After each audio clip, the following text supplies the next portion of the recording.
Partia Demokratike ka nisur konsultimet për të zgjedhur kandidatin e saj për zgjedhjet e ardhshme në Bashkinë e Tiranës, edhe pse presidenti i Republikës ende nuk ka dekretuar një datë zyrtare.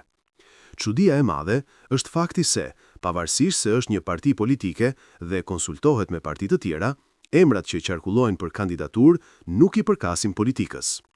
Kjo situat pasqyron gjendjen e një partie që, ndonse synon pushtetin dhe pretendon të bëjë politik, nuk ka në radhët e saj një figurë politike të besueshme, të aftë për t'u përfaqësuar denjësisht në garën për kryeqytetin.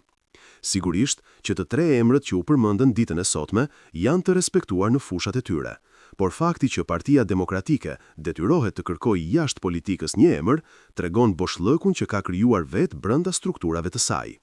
Kjo është alarmante për një parti që për 3 dekada me radhë ka qenë një pol i rëndësishëm i politikobërjes në Shqipëri, ndërkohë që ka arritur në pikën që nuk gjendot një emër politik nga radhët e saj. Përtej krizës së leadershipit, kjo gjendje nxjerr në pah edhe diçka tjetër. Listat e deputetëve të PD-s, kryesisht në Tiranë, nuk janë ndërtuar mbi baza të kontributit, figurës publike apo peshës elektorale. Ato janë produkt pazari, shenjë e një politike të reduktuar në qoka për mbijetesën e drejtuesit, jo në një vizion për qytetin apo përfaqësimin qytetar.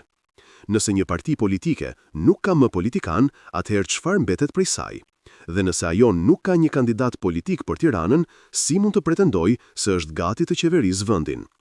Emrat që qarkulluan sot më shumë duken si shpëtimtar të fytyrës dhe imazhit të rënduar të opozitës, se sa një zgjidhje që do ta nxirrte opozitën dhe PD-n nga gjendja në të cilën ndodhet.